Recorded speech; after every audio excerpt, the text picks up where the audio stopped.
Yeah. What's it like?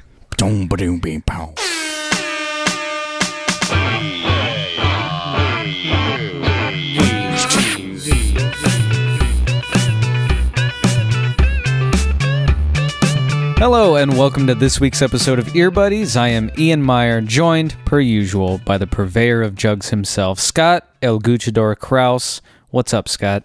What's up, man? Wimp. How are you doing today? I'm doing great. I'm just going to make a quick plug here. We got a special request from Nadia. She's helping plan this 10-year high school reunion for the high school that we both went to. Yeah, it's coming up June 7th. So if you happen to have gone to Del Campo High School in Fair Oaks, California, it's going to be at Drake's the Barn. If you live in New Zealand or Sweden, disregard. Oh, don't isolate them like that. Why? I was making a joke. I don't know. But shouts out to our listeners in New Zealand and Sweden. For real.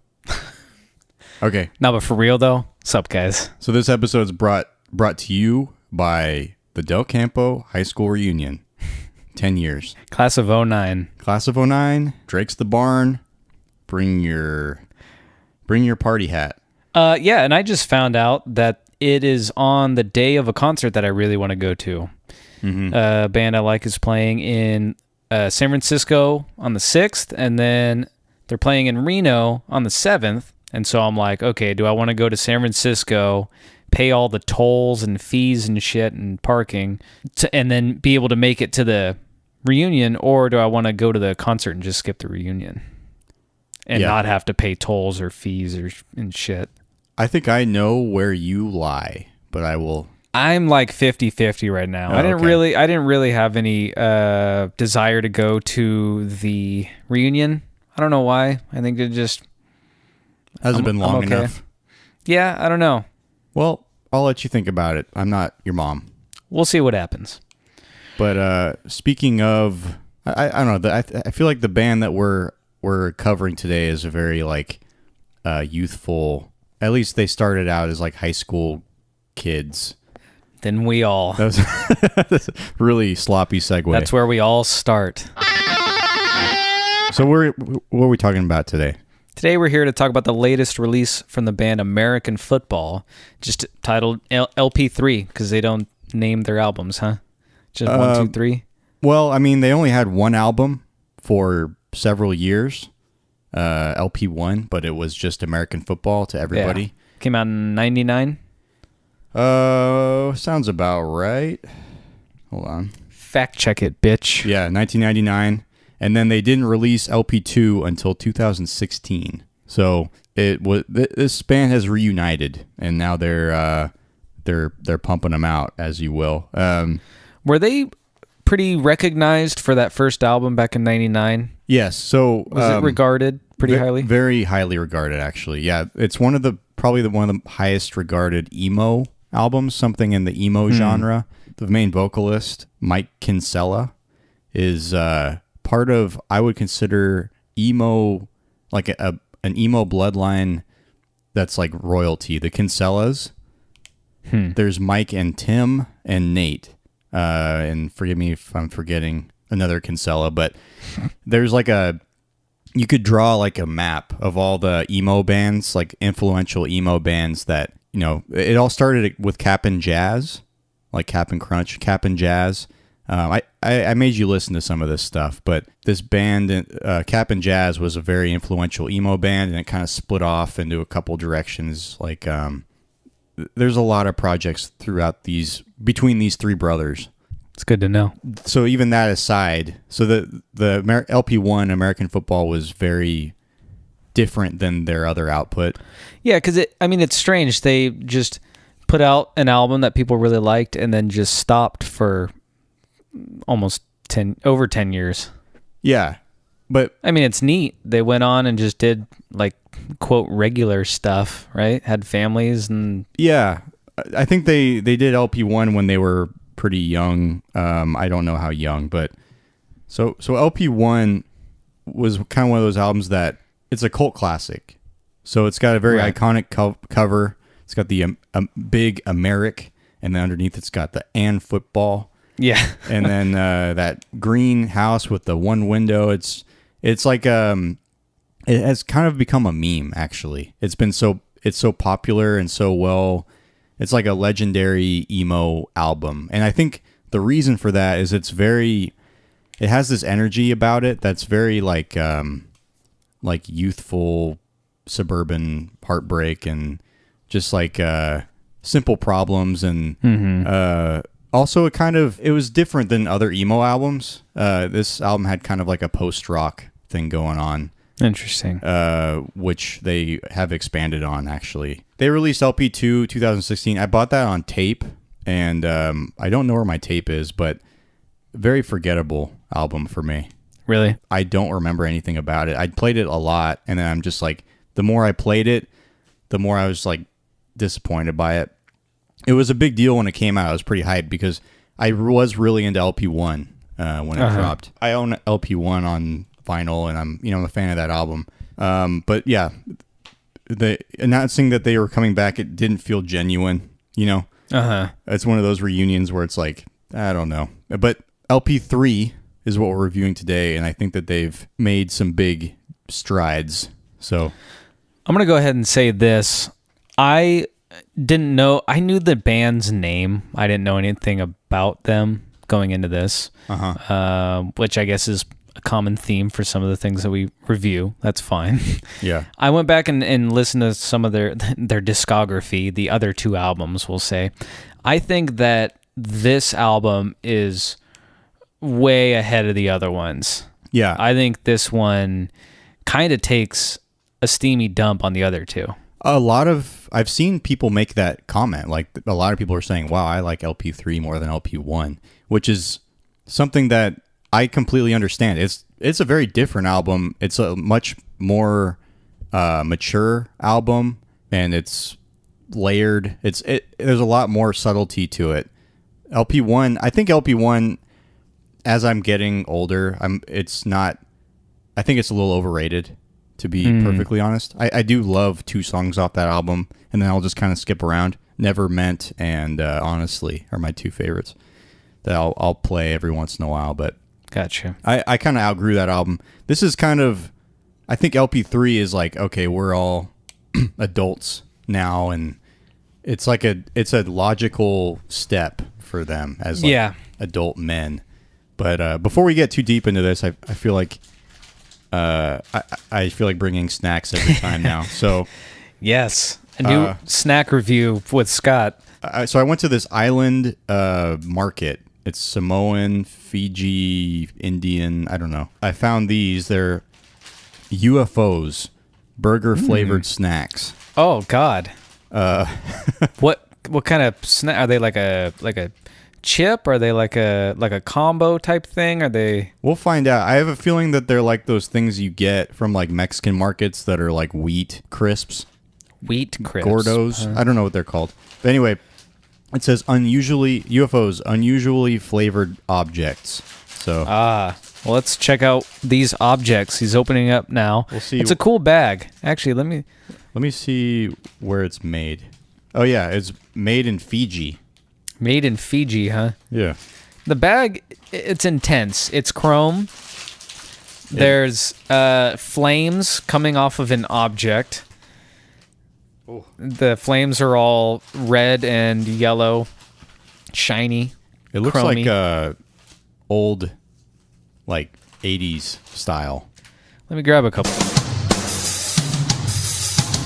Well, all right. Well, we just fucked the recording. Okay, I fucked the recording a little bit, so let's re-review these. Let's re-review these. Pretend like you never ate these before. All right. Scott handed these over to me. Here's what happened. I took them.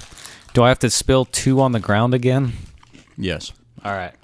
The more I eat, well, do your initial review that people won't hear yet. An unusually flavored object, and I made a fucking golden joke about how burger flavored snacks, flavored is spelled FLAVOURED. The OU. That was a joke. Nice. I don't know. It was funny. Something happened and it was funny. You're too high, bro. I said, okay, I emphasized the R to reiterate. Oh, that's right. And then I said, Oh, yeah, that's weird that I emphasize the R as if that's the weird letter in that word. That's right. Yeah. Cool. It's like... Nailed it again. It's like reliving the past. Anyway, so what would you rate these out of Bigfoot dicks? Bigfoot dicks. That's right. As soon as you said Bigfoot the first time, before we realized that I fucked up the recording, the next word I was thinking was dicks. Yeah. I don't think that makes us good people. I would rate does these... it make us bad people? Out of 10 Bigfoot dicks? Yeah. Out of 10 big foot dicks? Or out of 10 Bigfoot dicks? Foot dicks? Yeah, foot dicks. Like toes? Like big foot dicks. I mean, I guess we kind of have 10 foot dicks. They all have pink... We do kind of have 10-foot dicks. Okay, so out of 10 foot dicks, I'm gonna give this. I'm gonna give it 7.5 foot dicks. You know, the more I eat of these, the more they're kind of giving me like a hamburger helper vibe. I don't know. I don't really get any sort of hamburger thing from them. Maybe it's just because I see the burger and I'm like looking for it. Would you give it? I gave it 7.5. Those aren't bad, actually. I'm gonna give it an 8. Actually, these are good. The more I was munching on, the better they were getting. Yeah, if I ever find myself in Fiji, I'll know where to go. Go dine at this place. At the Goodman Fielder Factory. Yeah, go dine at the factory and just eat these. Put some sauce on them. Hell yeah. Oh, I saw Endgame today. Oh yeah. I was going to bring that up earlier, and then I didn't do that. How was that? I've been wanting to see that. It was good. I'd say it was good. I'm gonna keep this spoiler free. I'm not gonna talk about any spoilers or anything. But I think they did a good job with it for what they were trying to do. Yeah. I think it was good. There was a kid next to me that was pissing me off throughout it because he kept talking to the person next to him, but he kept like gasping like at like every little thing, but like obnoxiously and like just providing commentary at times. And it was like, all right. So I actually turned to him. He was a kid, but he wasn't like a little kid. He was like an age where he should fucking know better. Yeah. I turned to him and all I said was just like, dude, chill. That was it. And then it calmed him down. George Costanza moment. That was it. And I saw the movie with Shane, friend of the podcast, and his roommate. I don't know if I should say her name because I don't know if she probably wouldn't care, but whatever. And you didn't invite me. I didn't know you wanted to see it. Yeah, I saw the last one. In theaters? Yeah. Fuck, we fucked up. You know what? Talk to Shane, though, because he might want to go see it again. All right. Yeah, I wanted to see that. Yeah. What the hell? I didn't know. I thought you were just seeing it with your wife. I didn't want to impose. No, I didn't know you were into the Marvel movies, actually. I'm not, but I saw the last one. And that was a cliffhanger. Okay. Okay. Well, I wish I'd known that. You almost have my apologies. Nah, give me your apologies. Nah. Scott, I apologize for us not inviting you. So we saw that, and I told them about it afterward, and they were laughing. They're like, that's the coolest thing you could have said to him. Like, you could have been like, hey, I'm sorry, but you're talking a lot. I'm trying to watch the movie and this and that. But all it took was just, dude, chill. Dude, chill. That's it. That happened to me once. I remember when I saw The Hangover. He was older than me, though. It's some guy. But it was like he was talking to the people on screen. Like he was making observations like about what they're doing. He's just like, oh, man, that's a bad idea. Like, oh, Jesus. Dude, that's not right. Kind of stuff like that. God. God damn it. I hate going to the movies, and that's exactly why. There's a select few, like I have to really, really want to see a movie to go to the theater and see it. I hate it. I wish I liked it. The movie going experience is fucking bullshit to me, and I hate it. I love being in a theater and having the big screen and the big sound system. Beautiful. It's all the people there that I have to deal with that just piss me off. There's always one person that just fucks it up for me and just distracts me, does something to distract me throughout the movie. I think it also kind of depends on what you're seeing, you know? Yeah. Action movies, it's not as bad because it's, there's loud times, so they can talk all they want if it's cranked up to an appropriate volume. But Yeah. if you're watching something where there's some like intense scenes or emotional scenes and you got someone talking, shut the fuck up. Well, I mean, like if you're seeing like if you're at the Tower Theater or like an old independent film theater, you're gonna have smarter people there. Fair. If you're seeing like any Marvel movie, you're gonna have little kids or dumb people. Yeah. Yeah, and I knew that getting into this too. And I was like, all right, I'm not going to let anybody ruin this movie for me. And it didn't ruin it for me, but it was just distracting. I discovered that I love just putting on a movie at home, turning up the sound system a bit, and just sitting there and just like watching it myself. All right. Or like with a friend, like with Lainey or something. I'll never watch a movie alone.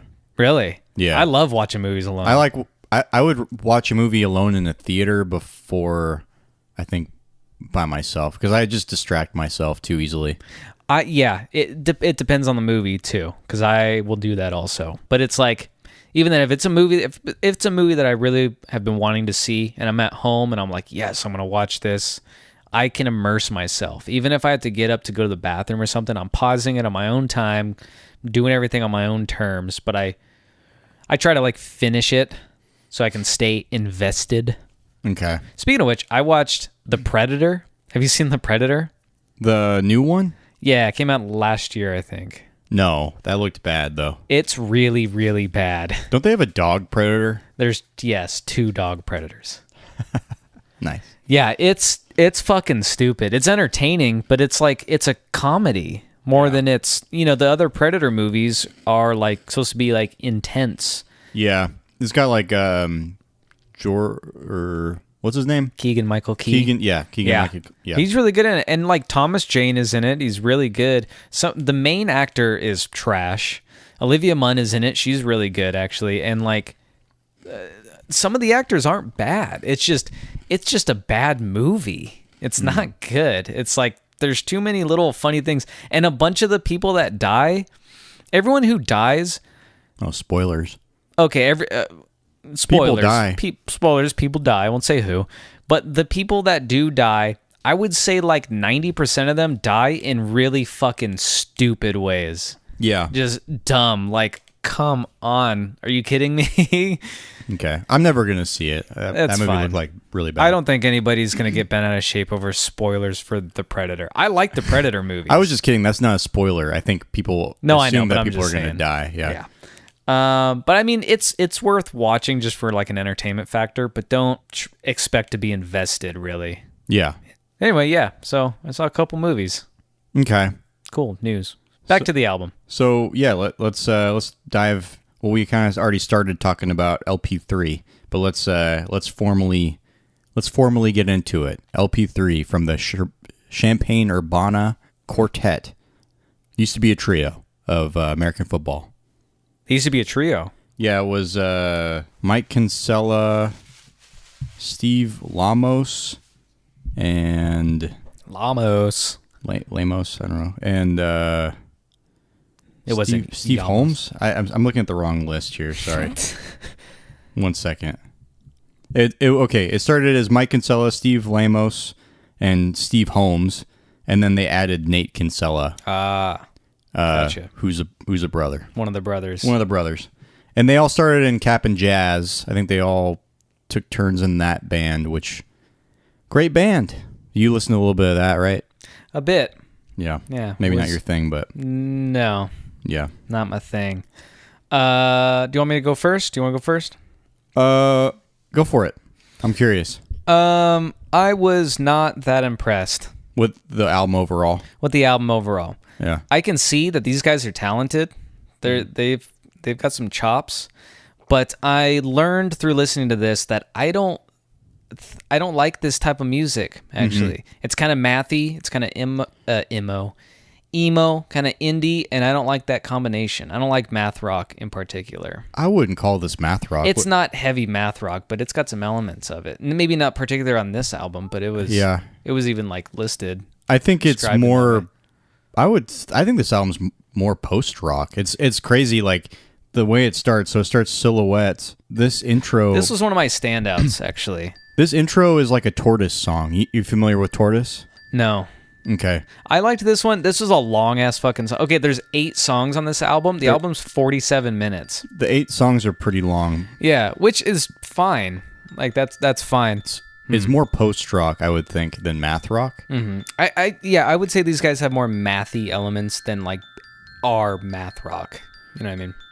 This isn't a good example of that here, I think that they used to be more mathy. Yeah, this is a little. Sure. This album. Oh, go ahead. This album. Okay, so I listen to post rock. That's one of my favorite genres. I would say that this, and I listen to math rock as well a lot. I think that this album is more close to like Talk Talk or like Explosions in the Sky, bands like post rock bands than any math rock band. There's no there isn't any crazy time signature changes really. Yeah, I mean if there are, then it's very subtle. Some of them just have a weird groove, kind of. Yeah, more the mathy kind of feel. The structure is really complicated on a lot of these songs, I feel like. Yeah. But for the most part, it's very like driving forward. There's no sudden changes, which is characteristic of math rock.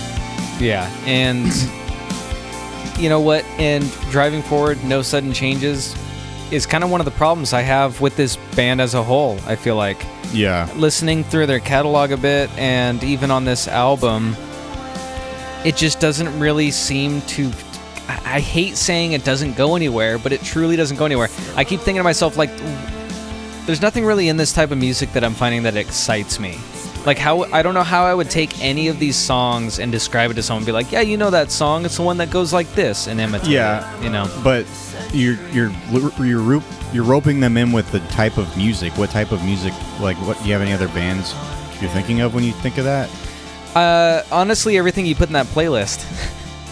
And I don't, you know... I think that this album is very different. I think that... Oh, no. This album is different. Yeah. But there's something there that I can't pinpoint that is very similar. Yeah. What bands and what songs did you put in that playlist? So I made a little playlist of the lineage of the Kinsellas. I put some Cap'n Jazz, some Owls, which is like, that's pretty mathy, I guess, compared to this. And then some old American football, and also Promise Ring, which is a branched off. Like, it's not one of the family members, but it's like part of the lineage. Yeah. So that was straight up emo. And emo. I don't like emo. Even the emo that turned into like the Used in My Chemical Romance. I don't like any of that. Yeah, emo is a complicated little thing. Yeah, because it kind of split off. So this band is not one of the forefathers, but it is like one of the most influential emo bands. But I when I think of like OG emo, I think of this band. I want to get your opinion of this real quick. That song was cool. Yeah. That song had a really good vibe to it. And I will say that one of the things I liked about this album is their use of effects. Yeah. And it's very ambient. There's a lot of... It's pretty well orchestrated. I think every song... So when you say it, and I agree with you that it sounds like it doesn't go anywhere, but really I think the problem here is the production. Because it's so clean. Because I think that it really it does go places. Like, the songs are long and they move, but it's like everything is so subtle and like edgeless. Mm-hmm. That's my problem with the album. But let me just go on this finish this tangent here. This is what I think of like OG emo. So, you know, emo is like punk. It's kind of analogous, where it's like it started out in a completely different place and then got mainstream. But this is Rites of Spring. This is one of the OG emo bands.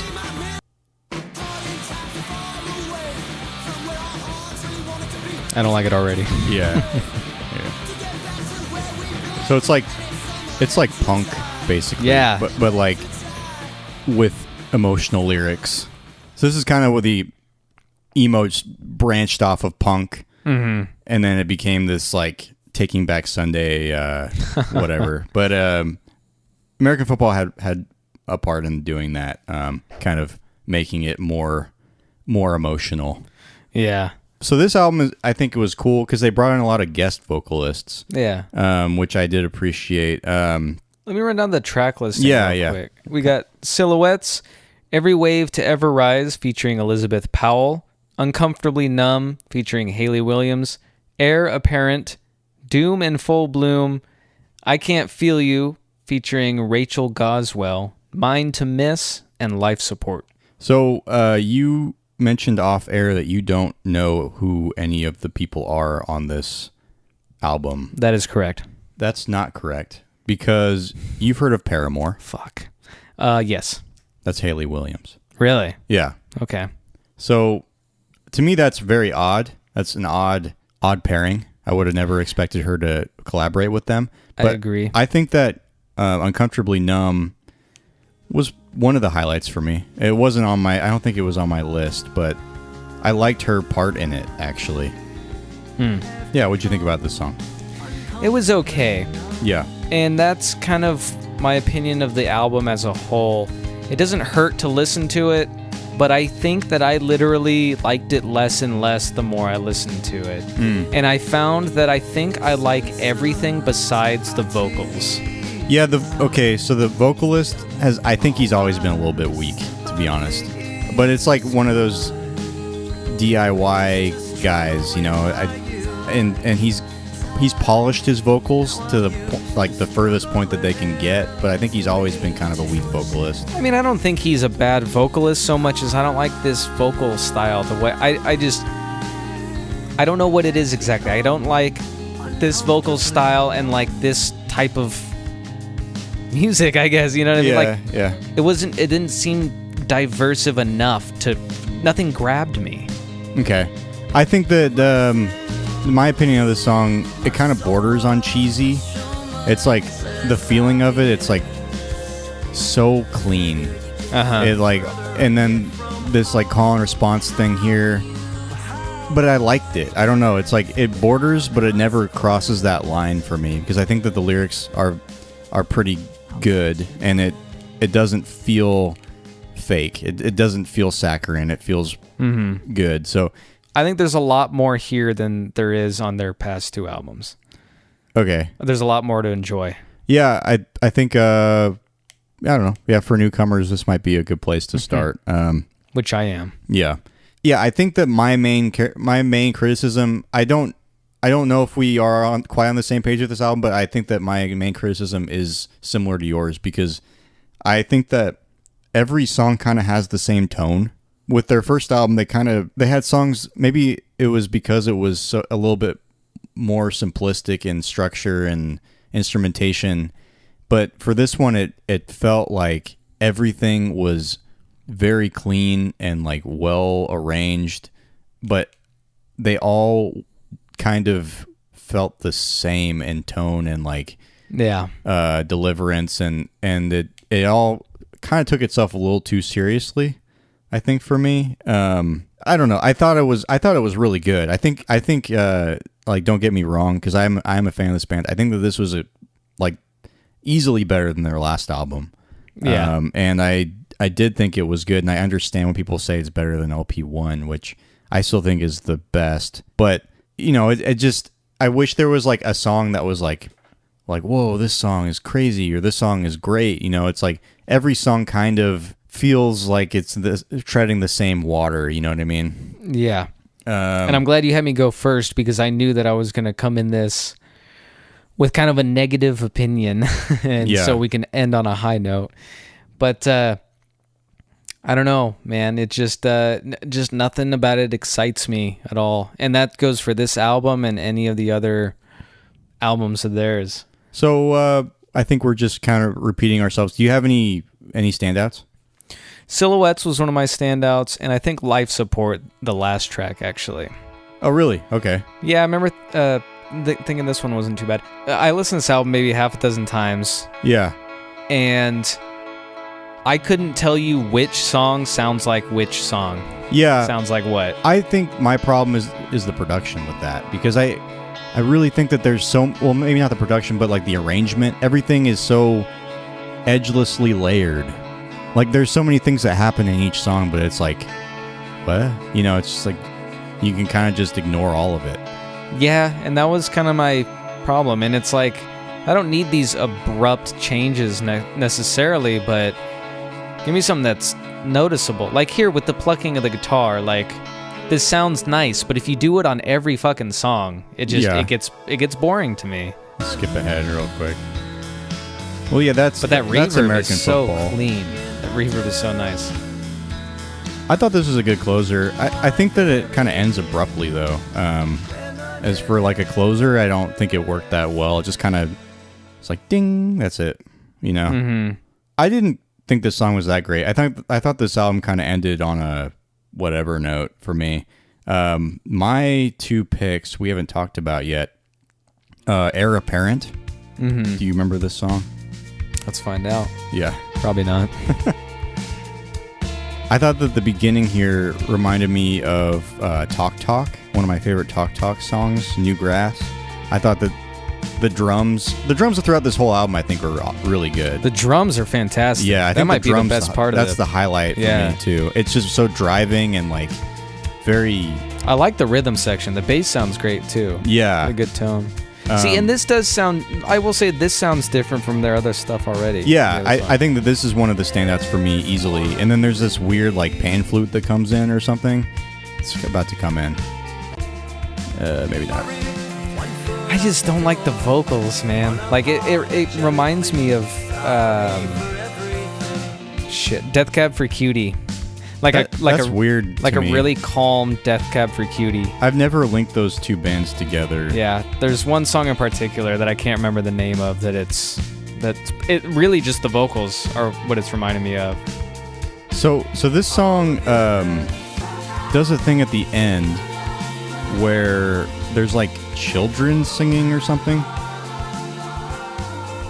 Oh yeah, it reminds me of Lost Boys. Have you ever seen that? I have not, actually. People talk about that movie all the time. I haven't seen it. Let me see if I can find the soundtrack here, because I could be wrong, but I really got strong Lost Boys vibes from this. So it reminded me of Lost Boys. Let's see if we can find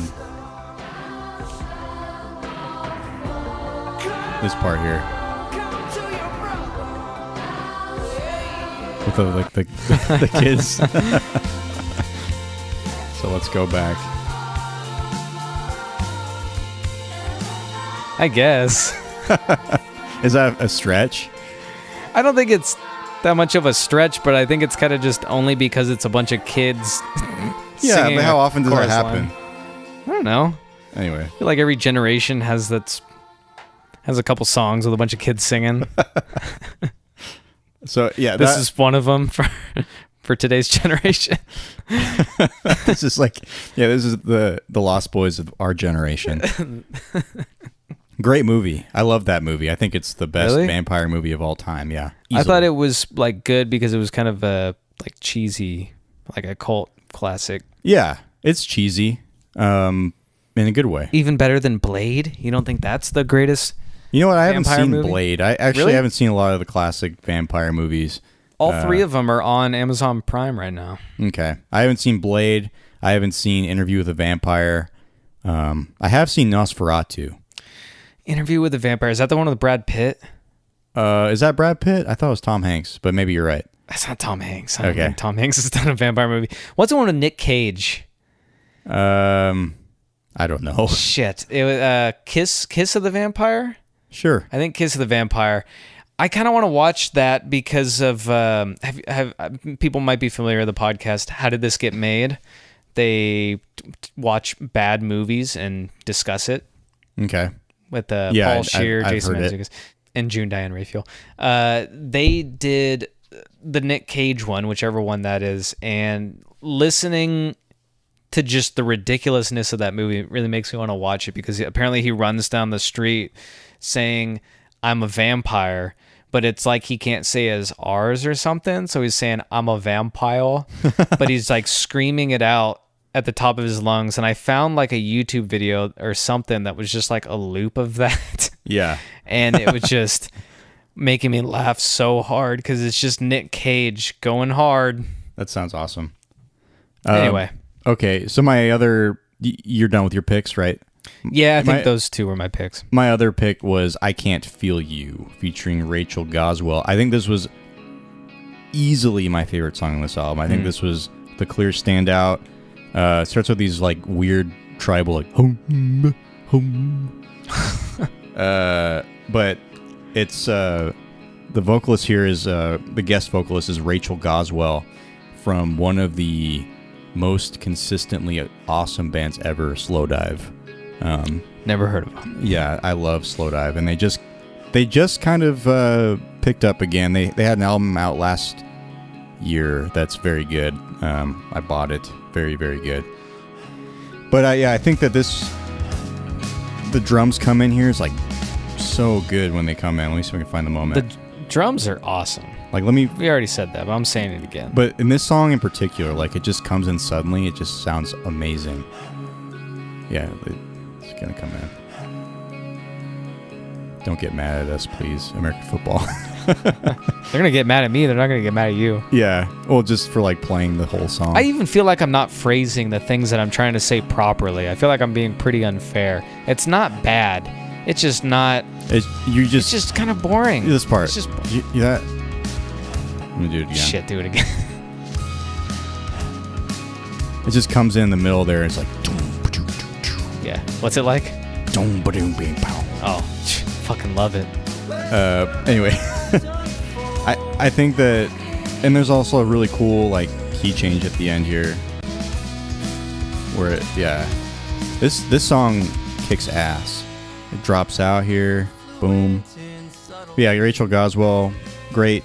Also, I want to quickly mention the other guest vocalist. I'm not too familiar with Elizabeth Powell. I think she's from, I forgot the name of her band, but a Canadian emo band. But she does a cool little French thing here.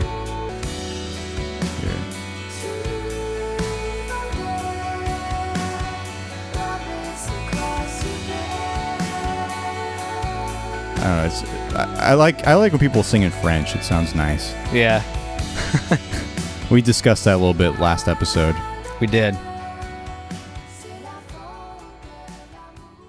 don't know how she's saying. But yeah, so that wasn't one of my picks, but the last two were I Can't Feel You and Heir Apparent. I thought that the guest vocalists, all of them were great on this album. I thought that every single time it added to the song. Every single time it improved the song. In every single case, I think that they were stronger vocalists. Not to say that Mike is a bad vocalist, or I hope I got the right Kinsella there. But yeah, it is. You're right. But it's just he kind of has one style, Yeah. And that's what you can kind of say about this whole album is it treads very, it stays in one spot. Like this band knows what they're good at, and they stuck to that one spot, which is fine. Yeah. I think that's fans will, and I think are loving this album. I think it's unexpectedly good after LP2. But yeah, you want to wrap it up here? Yeah, we can wrap it up. Earbuddies. What are some of your final thoughts on this? I'm pretty happy with this album. I think I'm sounding like most of the things I'm saying I think are criticisms. It's all the same criticism pretty much. But overall, for a reunion album, this is very good, like way better than I expected. Just a band that I'm not like as crazy about as I used to be. Right. I've kind of stopped listening to LP1. I definitely don't listen to LP2. I just, pick and choose some songs. I'll put on Cap and Jazz. I'll go through phases where that's like all I want to listen to. I love them. I always will. Owl's great. I love the whole family. Joan of Arc is even cool. But yeah, I think it's a solid record. I think it's really cool, mature, interestingly structured album with like really interesting. It's a really interesting development for them. I think it justifies their reunion more than their second album did. Yeah, which is cool. So overall, I'm happy with it. I just wish that there was like one or two songs that were like not the same as far as tone. Every song kind of had the same type of tone, and all of the instrumentation was layered so perfectly and like reverbed in a way that's like hard to really appreciate. I mean, there's a lot of interesting things that happen in this album, but it's like it just kind of just washes over you, I feel like. See, what's funny is I thought the use of reverbs and style of reverbs was incredible. Oh, I think that was... It's like well produced. Yeah. So I just wish that there was some kind of edge to it where it was like this production is like very technically good, but I want like, I don't know, maybe bring something forward in the mix. Something to like, oh, this, some hook. I'm getting like a sea of like pretty and nice sounding things, which is nice. It's fine. It's like nothing is offensive. Nothing. It's just like it's like all ambience. Yeah. And it makes me think that this sounds more like a post-rock album. Interesting. Than previous albums. Because it's more orchestral in a weird way. Yeah. For me. And people are probably going to think that I'm completely shitting on this band. It's not bad. It's not my thing, but I can like say these guys are talented. I think compared to the other two albums, this is a step in the right direction. Yeah. Like I said, I think this album is way better than those other two. It's just not my thing. Having said that, I can kind of piggyback on what you were saying, that it kind of just has the same tone across and just like there's not enough of an edge. Yeah. Necessarily. Yeah. I'm trying to be objective about it, or subjective, or whatever. Did we ever establish what the difference was? Objective and subjective? Don't make me sound stupid right now. I don't know. Trying to take myself out of my opinion of this style and give a justified review. Yeah. I don't think I'm succeeding in that. So, continue. Yeah, I don't know. I think we've said a lot of similar things over and over again. So let's just let's plug in our ratings. We do have kind of similar critiques, which is interesting because this is a band that you like, and this is a style that you like, and this isn't anything that I like. Well, and I'm making similar critiques, but I'm also probably going to rate this higher than you do because, like, I don't know. There's other bands in this genre that I gravitate toward more, in emo, in post-rock, in, if you want to say math rock. There's all those genres I have preferences, bands I like more. I don't cherish this band like a lot of people do. Yeah. I think that it's something that is very nostalgic. Like, their first album is very nostalgic for me, but I'm not like juicing up when I see this album. It's not like, I don't know. I'm happy that it exists, and I'm happy that it's as good as it is. And I actually, the fact that I can like sympathize with the people that say it's better than LP1, like, yeah, that's actually an okay thing to say. Right. Which that's pretty cool. But I just don't have the same attachment. I think that a lot of my enjoyment of LP1 is my nostalgia for it. And really, it's just two songs that I'm just going to play for the rest of my life, probably. But, every once in a while, I'll play that album all the way through. It's a great album. I own it on vinyl. But this album is not, there's no attachment. It's just good. It's just a good album, good, interesting. And it's impressive that they pushed their sound in the way that they did. I think it's like, I'm being hard on it because I want it to be better. But at the same time, it's way better than I would have expected. Gotcha. Yeah. Yeah. So I just think that it's like, it's so close to being great. Like if there were like certain tweaks to make something stand out a little more, there's so many things about this album that they did right, and like so many unexpected ways that they recorded it that like it's above expectation. So it's just like frustrating a little bit that it's like so samey throughout the whole thing is my main. Yeah, it's like you mentioned, there's subtle changes. Yeah. As it goes, but like there wasn't enough dynamic for me. Yeah, the dynamics. That's a good way, because there are a lot of things that happen in every song. Every song does like takes interesting routes and turns and stuff. But yeah, there is no dynamics. It's just kind of the same, like the drums kind of keep going, and you know, instruments just kind of get layered, which is cool. It's fine. But anyway, what should we rate this off of? Shoot. Let's see. Pigskins. That took me a second. We can do pigskins. Yeah. Okay. You first. Oh boy. I think that I'm going to give this. My rating has fluctuated across the board. Don't because I can't just rate it low because I don't like this style of music. You know can. what I mean? I think it's fine as long as you make that clear. Don't rate it high just because you think that it's what it should be rated for people who enjoy it. You know, it's like, are we rating it based on our enjoyment? Or are we factoring in whether we like that type of music? Or are we rating it based off of, if you like this type of thing, here's what I think it should be? You know, how objective are we being on this? I think there is a certain amount of objectivity, like certain things that you can appreciate objectively that could factor into ratings, but I think ultimately it is just your enjoyment. My enjoyment? Yeah. But it's going to lower it a bit. Yeah, but if you're like, oh, well, they did this thing that was cool that I can appreciate, I don't know. I take that stuff into account, even if I don't like the album. Like a lot of stuff here that we've reviewed, I won't listen to ever again, but I appreciate the artistry behind it. But I think all in all, it should be based on your enjoyment. So I won't be mad at you. I think I'm going to give it a 4.5. Okay. I think that's what I gave Brian Jonestown Massacre as well. Huh. I think I liked it probably about as much. Really? But I think I would go to Jonestown before I would not to Jones. I would go back to the Brian Jonestown Massacre album before I come back to LP3. Interesting. Okay. Yeah. I was jumping between 6.5 and 7 pigskins, but I'm going to go 6.5 just because, I don't know.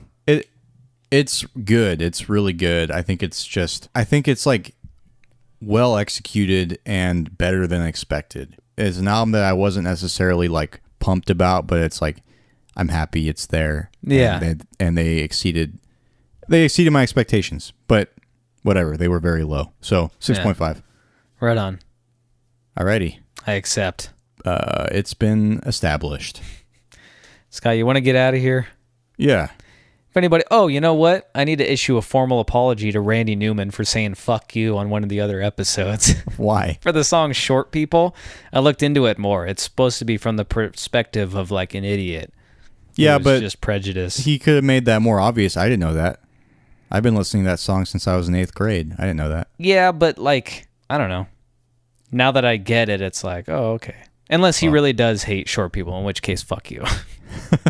We'll see if he responds. Yeah.